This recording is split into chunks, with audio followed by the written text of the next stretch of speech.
আজকে আমরা একটি প্রাচীন ও ঐতিহাসিক স্থাপনা দেখতে যাচ্ছি, যে স্থাপনাটি 500 বছর ধরে সুলতানি ও মোগল আমলের ইতিহাস বহন করে চলেছে। এছাড়া এই ভিডিওতে তুলে ধরব সুদূর বাগদাদ থেকে কিভাবে একজন আউলিয়া জনমানবহীন বিশাল জঙ্গলে আশ্রয় নিয়ে ইসলাম প্রচার করার মাধ্যমে সেই জঙ্গলময় স্থানে জনবসতি তৈরি করলেন, সেই ইতিহাস। আজকে আমরা যাচ্ছি ঐতিহাসিক বাঘা শাহী মসজিদ। আপনারা বাঘা শাহী মসজিদ দেখেছেন, কিন্তু জানেন কি এই মসজিদের পাশে গড়ে উঠেছিল পৃথিবীর অন্যতম সেরা ইসলামী বিশ্ববিদ্যালয় এবং বাঘা মাটির সাথে জড়িয়ে আছে সম্রাট শাহজাহান এর ইতিহাস। তো চলুন আজকে আমরা এই ভিডিওটি শুরু করি।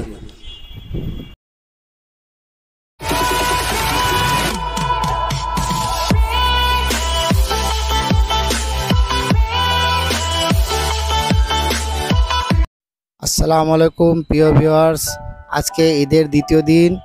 আমরা প্রতি বছরের মতন এইবারও একটি নতুন ভ্রমণ নিয়ে ভিডিও তৈরি করতে চলেছি। প্রতিবারের মতন আমাদের খুলনা খালিশপুর থেকে আমরা জার্নি শুরু করি। এখন আমরা অটোতে করে যাচ্ছি খুলনা রেলওয়ে স্টেশন, এবং সেখান থেকে আপনাদেরকে দেখাবো আমরা কোথায় যাব।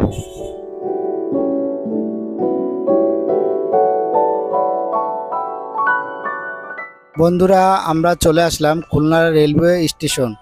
আমাদের এই খুলনা রেলওয়ে স্টেশন দেখতে খুব সুন্দর, আকর্ষণীয়। আপনারা চাইলে এই স্টেশনও ঘুরে দেখতে পারেন।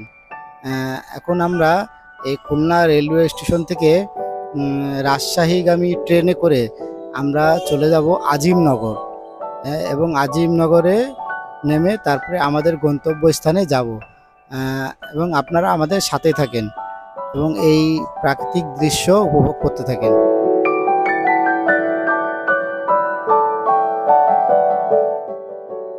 আজকে আমরা মূলত যাব রাজশাহী বিভাগের নাটোর জেলার বাঘা শাহী মসজিদে, এবং এখানে কিভাবে যাব আপনাদেরকে দেখাবো। এখন আমরা যে ট্রেনটিতে আছি এটি হলো রাজশাহীগামী ট্রেন। এই ট্রেনে করেই আমরা নামবো আজিমনগর। তো আজিমনগর নামলে বাঘা শাহী মসজিদ যেতে সুবিধা হবে, তাই আমরা আজিমনগরে নামবো এবং আজিমনগরে নেমে আপনাদেরকে দেখাবো কীভাবে বাঘা শাহী মসজিদ যেতে হবে। ততক্ষণ আমাদের সাথে থাকুন এবং জার্নিটি উপভোগ করতে থাকুন।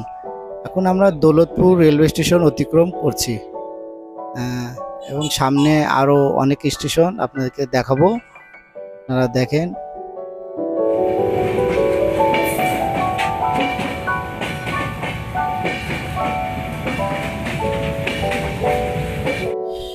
ট্রেনের দরজায় একা দাঁড়িয়ে থাকা একটা আলাদাই আনন্দ আছে।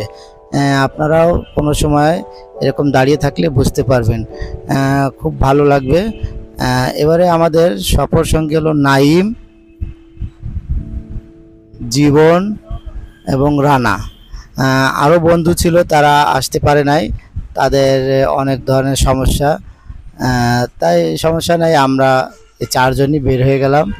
আমরা ঈদের পরের দিন আমাদের একটাই থাকে যে আমরা কোথাও বেড়াতে যাব, তাই বের হয়ে গেলাম এবং আপনাদেরকেও ভিডিও দেখাবো বলে আরও বেশি আগ্রহ থাকে আমাদের। তাই আপনারা আমাদের ভিডিও দেখবেন এবং শেয়ার, লাইক, কমেন্ট করবেন আর সাবস্ক্রাইব করবেন যত পারবেন, যাতে আমরা আরও নতুন নতুন ভিডিও তৈরি করতে পারি।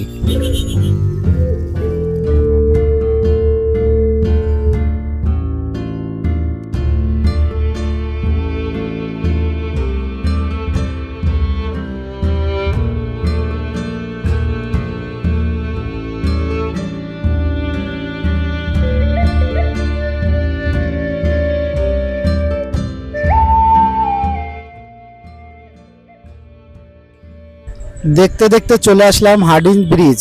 এই সেতুটি বয়স 100 বছরের উপরে, ব্রিটিশ আমলের তৈরি। খুব সুন্দর একটি ব্রিজ। ব্রিজটির উপর থেকে অনেক কয়বার আসা যাওয়া করেছি, খুব ভালো ব্রিজ, দেখার মতন। পাশে আছে লালন শাহ সেতু, খুব ভালো একটি সেতু, পদ্মার উপরে এই ব্রিজটি।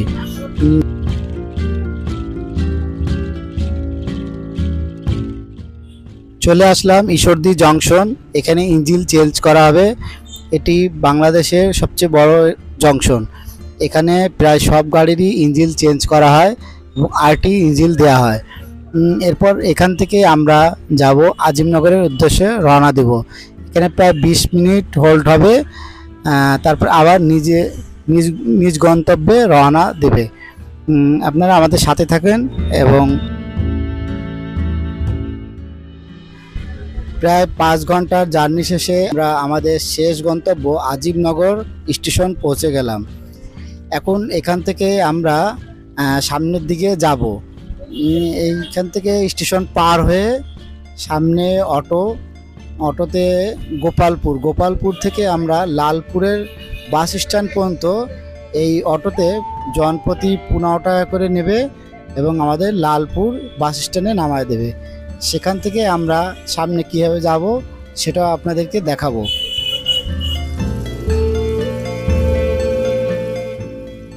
আজিমনগর রেলওয়ে স্টেশনের কিছু স্মৃতি আছে। মুক্তিযুদ্ধের স্মৃতি বিজড়িত লালপুর গোপালপুর রেলওয়ে স্টেশন 1879 সালে চালু হয়। মুক্তিযুদ্ধ চলাকালীন পঞ্চম নর্থ বেঙ্গল সুগার মিল গণহত্যার পর তৎকালীন প্রশাসক শহীদ লেফটেন্যান্ট আনোয়ারুল আজিম শহীদ হন।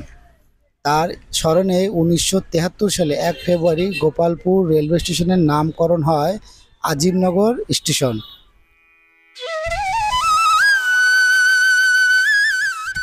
গোপালপুর উপজেলাটি এত সুন্দর লেগেছিল যে আসলে গ্রাম বলতে যেটি বোঝায় সে গ্রাম, পুরো গ্রামের পরিবেশ এবং খুব শান্তিপূর্ণ নিরিবিলি জায়গা, যা আপনাদেরকেও মুগ্ধ করবে। তাই আপনারা যদি এদিক থেকে আসেন, এই পথে যাবেন, খুব ভালো লাগবে আপনাদেরকেও, আশা করি।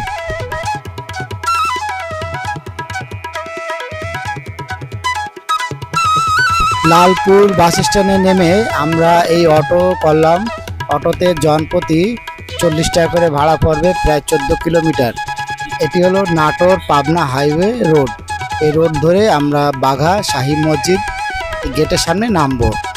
আর আপনারা যদি রাজশাহী থেকে আসেন তাহলে আপনার রাজশাহী নাটোর মহাসড়ক ধরে পুঠিয়া হয়ে তারপরে আপনাদেরকে আসতে হবে। সেখান থেকে আপনাদের প্রায় 40-45 কিলো বাঘা পড়ে যাবে। তাই দক্ষিণাঞ্চল খুলনা দিক থেকে যারা যাবেন তারা এই আজিমনগর নেমে এই বাঘা আসলে খুব সহজে চলে আসতে পারবেন। রাজশাহী শহর থেকে 48 কিলোমিটার দক্ষিণ পশ্চিমে অবস্থিত বাঘার। এখানে প্রাচীন ইতিহাস, 500 বছর পুরনো ও সমৃদ্ধ বাঘার মাটিতে শুয়ে আছেন হজরত শাহদৌলা রহমতুল্লাহ এবং হজরত তানিসমন্দ রহমতুল্লাহ সহ বেশ কয়েকজন পীর আউলিয়া। দেখতে দেখতে চলে আসলাম শাহী মসজিদ প্রাঙ্গণে, যে মসজিদ শত শত বছর ধরে সুলতানি ও মোগল আমলের ইতিহাস বহন করেছে।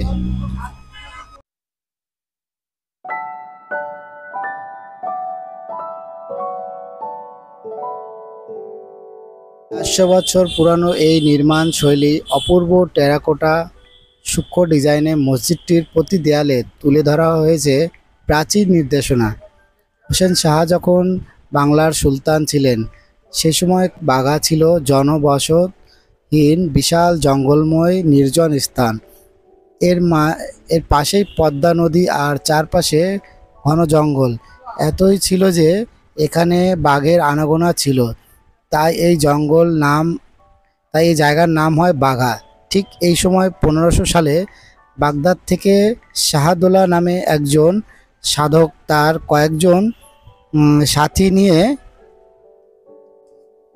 এই জঙ্গলে বসতি গড়ে তোলেন।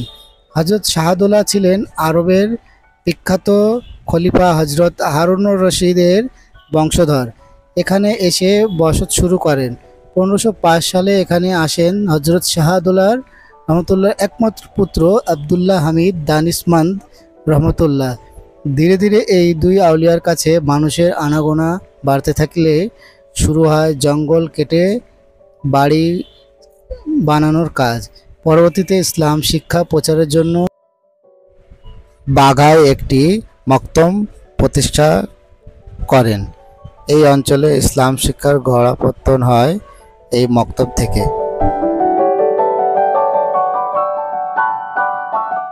পরে ইসলামী উচ্চশিক্ষার জন্য এখানে সেই সময় তৈরি করা হয় ইসলামিয়া বিশ্ববিদ্যালয়, যেখানে অধ্যক্ষের দায়িত্ব পালন করেন বাগদাদের বিশিষ্ট পণ্ডিত মাওলানা হজরত শেরে আলী রহমতুল্লাহ।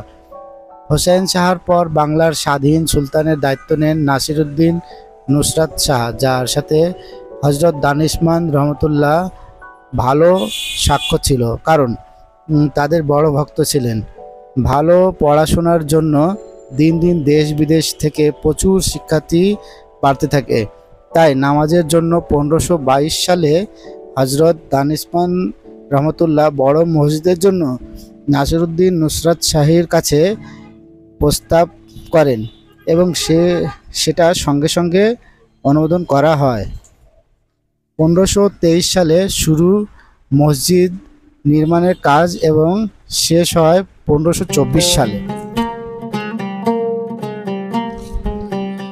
অপূর্ব এই মসজিদের টেরাকোটার কারুকাজ ও টেরাকোটার নকশায় মোড়ানো এই মসজিদ লম্বায় 75 ফুট ও প্রস্থ 42 ফুট এবং উচ্চতায় 24.6 ইঞ্চি, আর দেয়ালের চওড়া 8 ফুট। সবখানেই রয়েছে টেরাকোটার নকশা।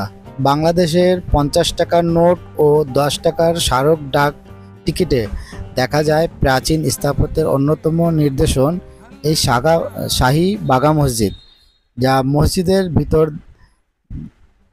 দেখলেই বোঝা যায় এর বিশালত্ব। সুপ্রিয় পানির জন্য নাসিরউদ্দিন নুসরাত শাহ মসজিদের পাশে দিঘি খনন করেন প্রায় 53 বিঘার। সব ঠিকঠাক চলছিল। কয়েক বছরের ব্যবধানে হজরত দোলা রহমতুল্লাহ এবং তার পুত্র হজরত দানিশমান্দ রহমতুল্লাহ মৃত্যুবরণ করেন। পরিক্রমায় ঘটে সুলতান আমলের, শুরু হয় মোগল আমল। বাংলায় সিংহাসনেও পরিবর্তন আসে। 1628 সালে শাসনের দায়িত্ব নেন মোগল সম্রাট শাহজাহান। শত বছরের ব্যবধানে বাঘা ইসলামিয়া বিশ্ববিদ্যালয়ের নাম ডাক ছড়িয়ে পড়ে সারা পৃথিবীতে। তাই ক্যাম্পাস বাড়ানোর জন্য মোগল সম্রাট মসজিদের মওদুদি মাস হিসেবে 42টি মৌজা লাভ করেন। দানিশমান্দ রহমতুল্লাহ তাদের তৃতীয় ছেলে মাওলানা আব্দুল ওয়াহাব ছিলেন বিশ্ববিদ্যালয়ের অধ্যক্ষ। চোখ বন্ধ করে একটু ভাবুন তো, পৃথিবীর অন্যতম সেরা বিশ্ববিদ্যালয় ছিল আমাদের বাংলাদেশে, রাজশাহী অজপাড়াগা বাঘায়, যার গোড়াপত্তন হয় প্রায় 500 বছর আগে। সত্যি গৌরব করার মতো সমৃদ্ধ ইতিহাস বহন করে চলেছে এই বাঘা। কিন্তু হঠাৎ 1897 সালে ভূমিকম্পে সব শেষ হয়ে যায়। তাই চিরদিনের জন্য বন্ধ হয়ে যায় বিশ্ববিদ্যালয়ের কার্যক্রম। ঘটনার বহুদিন পর 1963 সালে একই স্থানে বাঘার কয়েকজন স্থাপন করেন একটি মাদ্রাসা। তার বর্তমান নাম হজরত দানিশমান্দ রহমতুল্লাহ ফাজিল মাদ্রাসা। অন্যদিকে 1897 সালে ভূমিকম্পের পর থেকে বাঘা শাহী মসজিদের ভিতরটা পরিত্যক্ত ছিল। টিন দিয়ে নামাজ পড়া হতো। তবে 1976 সালে 31 আগস্ট সংস্কার কাজ শুরু হয়, যা শেষ হয় 1977 সালে। মসজিদের উত্তর পাশে শহীদ আছেন হজরত শাহাদুল্লাহ রহমতুল্লাহ এবং মূল মাজারে শহীদ আছেন হজরত দানিশমান্দ রহমতুল্লাহ ও তার বংশধরেরা এবং ভূমিকম্পে নিহত ইসলামিয়া বিশ্ববিদ্যালয়ের শিক্ষার্থীরা। এটি হলো বাঘা শাহী মসজিদের মেলার কিছু অংশ। এখানে জিলাপি বানানো হচ্ছে। এখন আমরা এখানে জিলাপি খাবো। এটা কি গুড়ের জিলাপি? হ্যাঁ, গুড়ের জিলাপি। ভাই, গুড়ের জিলাপি কিরকম টেস্ট? কিরকম? ভালো চলবে? হ্যাঁ, চলবে, মানে দৌড়াবে। প্রিয় ভিউয়ার্স, দেখেন কিভাবে গরম তেলে জিলাপি ভাজা হয়। খুব সুন্দর সিস্টেম। এরকম হাত দিয়ে আপনার গরম তেলে জিলাপি ভাজা হচ্ছে।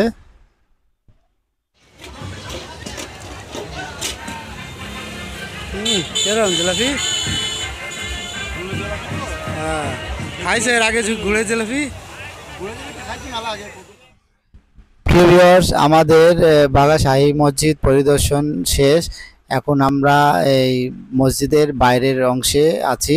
এ হলো বাইরের অংশ, এবং এখান থেকেই আমাদের বাঘা মসজিদের যাত্রা সমাপ্তি হবে। এই হলো বাঘা মসজিদের মূল ফটক। এখান থেকেই বাঘা মসজিদের ভিতরে যেতে হয়। আমরা ঠিক মতন আজকে ভিডিও দেখাতে পারিনি, কারণ শুক্রবার ছিল, অনেক ভিড় এবং পাশে মেলা, তাই ঠিক মতন দেখাতে পারিনি।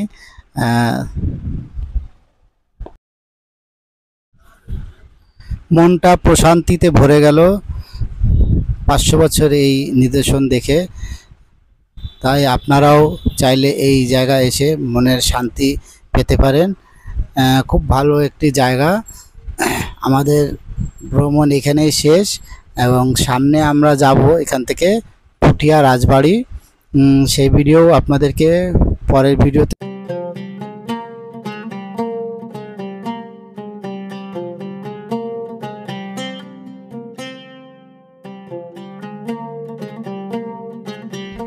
ইতিহাস সম্পর্কে আমার তেমন কোনো ধারণা নাই, তারপর যতটুকু পেরেছি আপনাদের জন্য উপস্থাপন করলাম। এবং আপনারা যদি কোনো ভুল হয়ে থাকে ক্ষমা করবেন, এবং আমার ভিডিওকে লাইক, কমেন্ট এবং শেয়ার করবেন। মসজিদ ঘুরে দিয়ে আমরা আসছিলাম বাঘা থানা রোড বলে, আবার থানা মোড় বলে। ওই জায়গা থেকে আমরা যাবো এখন আরানি বাজার। আরানি বাজার থেকে আমরা উল্টো দিয়া যাব, আমরা ডাইরেক্ট